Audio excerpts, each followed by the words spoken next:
Army, মনে করো তুমি সাউথ কোরিয়াতে যাওয়ার ভিসা পেয়ে গেছো, তোমার স্বপ্নের দেশ সাউথ কোরিয়াতেও গেছো, বিটিএসদের কনসার্ট দেখার টিকিট পেয়ে গেছো। তুমি বিটিএসদের কনসার্ট দেখতে গেলে 7 রাজা ট্রেন এলো, গানও শুরু হলো, একে একে 7 রাজা গানও গাইলো। এক পর্যায়ে বিটিএসের কনসার্ট শেষ হয়ে গেল, আমাদের 7 রাজা বিদায়ের সময় হলো। তুমি না চাইতেই কান্না করছো। কেউ একজন বলে উঠলো, তোমার মন খারাপ কেন? তুমি সামনে তাকিয়ে দেখলে তোমার ভালোবাসার মানুষটা তোমার সামনেই দাঁড়িয়ে আছে। ভি বলল, তুমি কান্না করছো কেন? আমি বললাম, আজকে আমার জীবনের সব ইচ্ছা পূরণ হয়েছে, শুধু একটা ইচ্ছা বাদে। ভি বলল, কী ইচ্ছা আমাকে বলো, আমি পূরণ করার চেষ্টা করব। আমি বললাম, আপনি পারবেন না। ভি বলল, বলে তো দেখো। আমি বললাম, আপনাকে নিজের করে পাওয়ার ইচ্ছা কিম সাহেব। ভি বলল, আমি তো তোমাকে অনেক আগেই বলেছি আমাকে একজন আইডল হিসেবে ভালোবাসা। আমি বললাম, পারিনি কিম সাহেব, আপনাকে নিজের করে ভালোবেসে ফেলেছি। ভি বলল, ভুলে যাও আমাকে পাওয়ার স্বপ্ন। আমি বললাম, এই জীবনে সম্ভব না।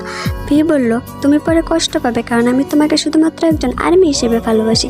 আমি বললাম, হন না আপনি অন্য কারোর, তাতে কি যায় আসে, আমি আপনাকে দূর থেকেই ভালোবাসবো। ভি কান্নার চোখে তাকিয়ে আছে। তুমি ওখান থেকে চলে আসলে। আচ্ছা আমি মনে করো এখানে তুমি আছো, এখন তোমার মনের পরিস্থিতিটা কেমন হবে?